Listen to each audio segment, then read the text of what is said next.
Welcome to study politics. आज हम बात करेंगे monastic, pluralistic and dualistic view of state कि ये सारी चीज़ें क्या होती हैं। बेसिकली ये चीज़ें थ्योरीज हैं regarding the nature of state कि स्टेट की नेचर क्या है। अब इसके लिए लाजमी है कि आपको पता हो कि व्हाट इज़ स्टेट, स्टेट क्या होती है, स्टेट की कंसेप्शन क्या है, ट्रेडिशनल स्टेट क्या थी, रिलीजियस स्टेट क्या थी और मॉडर्न स्टेट क्या होती है। ठीक है, तो इन सारी चीज़ों पर मेरी अलग से वीडियोज़ हैं, वो आप देख सकते हैं। तो आज हम बात करेंगे कि मोनास्टिक व्यू ऑफ स्टेट क्या है, प्लूरलिस्टिक व्यू ऑफ स्टेट क्या है और ड्यूलिस्टिक व्यू ऑफ स्टेट क्या है। तो आज हम ये सारी चीज़ें देखेंगे और स्टेट के हवाले से अपनी जो कॉन्सेप्शन है उसको मज़ीद क्लियर करेंगे। तो आइए इसको शुरू करते हैं। तो सबसे पहले हम बात करते हैं the monastic view of state. अब ये चीज़ें बड़ी आसान है। मोनास्टिक व्यू ऑफ स्टेट क्या कहता है कि the state is single unified whole, कि जो स्टेट है ये एक सिंगल है, ठीक है, यूनिफाइड होल है। जितनी भी चीज़ें हैं वो स्टेट के अंदर आती हैं, यानी कि आपने चीज़ों को स्टेट के हवाले से देखना है, ठीक है, किसी दूसरी चीज़ को, स्टेट को किसी दूसरी चीज़ के पर्सपेक्टिव से नहीं देखना, ठीक है। तो स्टेट सिंगल है, एक है और यूनिफाइड होल है। इंडिविजुअल्स हु कंपोज इट, वो इंडिविजुअल्स जो स्टेट के अंदर रहते हैं, जिस तरह आप और मैं, have no separate and independent existence of their own. तो आपकी और मेरी कोई सेपरेट या इंडिपेंडेंट एग्जिस्टेंस नहीं है। हमारी एग्जिस्टेंस किससे है? स्टेट से है, क्योंकि स्टेट एक सिंगल और यूनिफाइड होल है, ठीक है। इसी तरह are part and parcel of the state. तो आप और मैं और हमारी तरह जितने भी इंडिविजुअल्स हैं, ठीक है, जिन्होंने स्टेट को कंपोज किया हुआ है, वो इसका पार्ट एंड पार्सल है, लाजमी हिस्सा है। हम स्टेट से बाहर या स्टेट से अलहदा नहीं रह सकते, ठीक है। इसी तरह each depend on other and on the whole for the continued existence. तो मैं आप पे डिपेंड करता हूँ, आप मुझ पे डिपेंड करते हैं, इसी तरह हम सारे एक दूसरे पे डिपेंड करते हैं। और जब हम ओवरऑल देखेंगे कि हम सारे किस पे डिपेंड करते हैं, तो वो किस पे डिपेंड करते हैं? On the whole for continued. तो होल से क्या मुराद है? स्टेट। तो each depend on other and on whole, यानी कि स्टेट फॉर कंटिन्यूड एग्जिस्टेंस। तो आप और मैं एक दूसरे पे डिपेंड करते हैं और अल्टीमेटली स्टेट पर डिपेंड करते हैं अपनी एग्जिस्टेंस के लिए। क्यों? क्योंकि स्टेट एक सिंगल और यूनिफाइड होल है। अब इन सारी चीज़ों की रीज़न क्या है वो आपको इन दो लाइनों में परफेक्ट समझ आएगी। तो कहते हैं कि the individual is fleeting, the state is everlasting. यानी जो इंडिविजुअल है ये फ्लीट हो रहा है, यानी ये मुसलसल बह रहा है। द स्टेट इज़ एवरलास्टिंग, जो स्टेट है ये हमेशा रहेगी, ये दायमी रहेगी, ठीक है। इसी तरह the leaves wither, the tree stands. तो जो पत्ते हैं वो झड़ जाते हैं, लेकिन जो दरख्त है वो खड़ा रहता है। तो यहाँ पे स्टेट को एक दरख्त से तशबीह दी गई है कि जो दरख्त है, ठीक है, वो अपनी जगह पर रहता है, जबकि जो उसके पत्ते होते हैं वो झड़ जाते हैं, वो गिर जाते हैं। तो यहाँ पर जो इंडिविजुअल्स ये दरख्त के पत्ते हैं कि ये दरख्त पे आते रहेंगे, जाते रहेंगे, लेकिन जो स्टेट है वो खड़ी रहेगी। क्यों? क्योंकि स्टेट एक सिंगल एंड यूनिफाइड होल है, ठीक है। हम सब की जो एग्जिस्टेंस है वो स्टेट से है, हम स्टेट पे डिपेंड करते हैं। तो ये मोनास्टिक व्यू ऑफ स्टेट है, इसको हम आगे देखते हैं। इसके बाद इसके बिल्कुल उलट और बरक्स आता है the pluralistic view of state, ठीक। अब ये क्या कहता है? State is composite body. पीछे हमने पढ़ा जो स्टेट है वो सिंगल और यूनिफाइड होल है।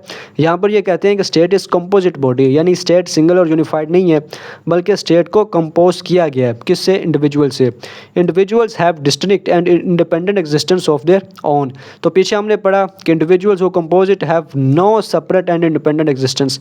तो यहाँ पे वो कह रहा है कि individuals have distinct and independent existence of their own. तो आपकी और मेरी अपनी एक अलग से शनाख्त है कि हम अपने आप को स्टेट के अलावा भी कुछ शो करा सकते हैं।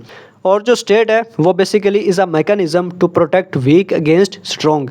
तो स्टेट इसलिए बनी है कि वो प्रोटेक्ट कर सके वीक को स्ट्रॉन्ग से, ठीक है। यानी कि इसमें लीगल मैकेनिज़्म होगा कि जिसके ज़रिए ये इंसान की जो लाइफ है, लिबर्टी है, प्रॉपर्टी है, उसको प्रोटेक्ट कर सके, ठीक है। इसके अलावा स्टेट का कोई मकसद नहीं है।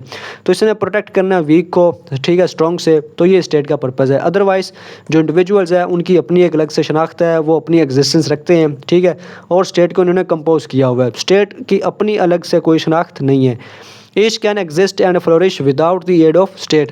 तो हर इंसान एग्जिस्ट भी कर सकता है, फ्लोरिश भी कर सकता है without the aid of state, state की मदद के अलावा। Each individual is self contained. हर जो इंडिविजुअल है वो सेल्फ कंटेंड है, वो यानी कि वो अपनी सारी ज़रूरियात को पूरा कर सकता है। Does not depend on other, वो दूसरों पर डिपेंड नहीं करता। तो ये basically pluralistic state of state है, ठीक है। प्लूरलिस्टिक से मुराद जिस तरह प्लूरल चीज़ें, ज़्यादा चीज़ें हैं, और मोनिस्टिक से मुराद यानी कि एक सिंगल चीज़ है। तो प्लूरलिज्म का बेसिक आर्गूमेंट बिल्कुल इसके उलट है। मोनिस्टिक में कहते हैं कि सिर्फ स्टेट सिंगल और यूनिफाइड होल है, सारी चीज़ें स्टेट के अंदर है। ये कहते हैं कि स्टेट कुछ नहीं है, जो इंडिविजुअल्स है चूँकि उन्होंने स्टेट को कंपोज किया हुआ है, लिहाजा इंडिविजुअल्स की ज़्यादा अहमियत है, ठीक है, उनकी ज़्यादा प्रोमिनेंस है। तो ये है प्लूरलिस्टिक व्यू ऑफ स्टेट, इसको हम आगे देखते हैं। इसके बाद सबसे आखिर में आता है the dualistic view of state. ठीक है, ड्यूलिस्टिक में ये जो पीछे वाले मोनिस्टिक और प्लूरलिस्टिक है उन दोनों को इकट्ठा कर दिया गया है। तो बिटवीन मोनिस्टिक एंड प्लूरलिस्टिक ये इन दोनों के बीच में है, यानी दरमियानी राह निकालता है। Both individual and state are district, तो ये कहते हैं इंडिविजुअल भी डिस्ट्रिक्ट हैं और स्टेट भी डिस्ट्रिक्ट है। तो मोनिस्टिक वाले कहते थे सिर्फ स्टेट डिस्ट्रिक्ट हैं, जो प्लूरलिज्म वाले हैं वो कहते हैं सिर्फ इंडिविजुअल है, तो ये कहते हैं कि दोनों ही है। And interdependent on each other, तो ये कहते हैं ड्यूलिस्टिक वाले कि ये दोनों ही डिस्टिंक्ट हैं और एक दूसरे पे डिपेंड भी करते हैं। Neither individual totally merged into state, ना ही तो इंडिविजुअल टोटली मर्ज कर गया स्टेट के अंदर जिस तरह मोनिस्टिक वाले कहते हैं, nor is it entirely isolated और इंडिपेंडेंट ऑफ इट, और ना ही ये सारा मुकम्मल तौर पे इंडिपेंडेंट है या आइसोलेटेड है स्टेट से जिस तरह प्लूरलिस्टिक वाले कहते हैं।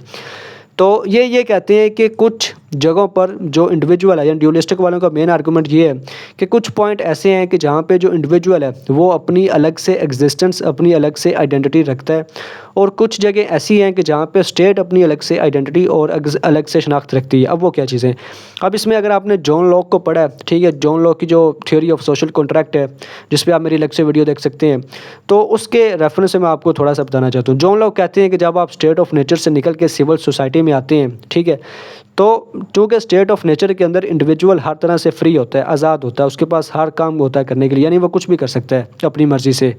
लेकिन जब वो सिविल सोसाइटी में आता है तो वो हर चीज़ अपनी मर्ज़ी से नहीं कर सकता। क्यों? क्योंकि स्टेट ऑफ नेचर के अंदर कुछ इनकन्वीनियंस थी जिसको दूर करने के लिए वो स्टेट ऑफ नेचर से निकल के सिविल सोसाइटी में आया। तो स्टेट ऑफ नेचर में कुछ इनकन्वीनियंस थी, ठीक है, यानी कि आपकी जो लाइफ थी, लिबर्टी थी, प्रॉपर्टी थी, ये उस तरह से महफूज नहीं थी। इसी तरह जो जज थे वो स्टेट ऑफ नेचर में नहीं थे, यानी अगर आपके खिलाफ़ कोई गलत हुआ है तो उसका फ़ैसला कौन करेगा कि आपके साथ गलत हुआ है, ज़्यादती हुई है। तो इन चीज़ों से बचने के लिए आप स्टेट ऑफ नेचर से निकल के सिविल सोसाइटी में आए। तो यहाँ से हमें एक कॉन्सेप्ट मिलता है, जो लोग कहते हैं कि आप स्टेट ऑफ नेचर से निकल के सिविल सोसाइटी में तो आ गए, लेकिन सिविल सोसाइटी में आगे जब स्टेट बन गई तो आपने स्टेट को सारी की सारी पावर्स नहीं दे दी, ठीक है।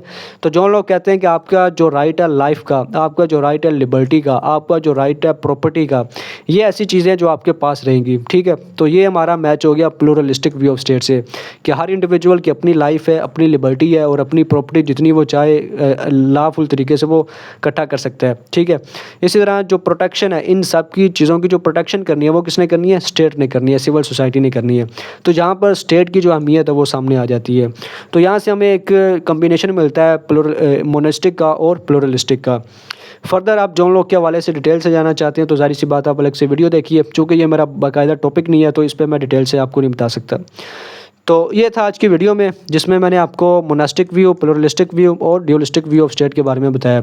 स्टेट के बारे में दूसरी वीडियोस जैसा कि what is state, conception of state, इस पर आप मेरी अलग से वीडियोस देख सकते हैं। इसी तरह पॉलिटिकल साइंस क्या है, सोवरेनिटी क्या है, लॉ क्या है, लिबर्टी क्या है, इसी तरह कंपैरेटिव पॉलिटिक्स क्या है, why poor countries are poor, ठीक है, वाई जापान इज़ रिच, इसी तरह डेमोक्रेसी कैसे वजूद में आई, इसी तरह इंटरनेशनल रिलेशंस की थ्योरीज जिस तरह रियलिज्म क्या है, लिबरलिज्म क्या है, मार्क्सिज्म क्या है, सोशलिज्म क्या है, कम्युनिज्म क्या है, इन सारी चीज़ों पे आप मेरी अलग से वीडियोस देख सकते हैं। आज की वीडियो में इतना ही। वीडियो देखने का शुक्रिया।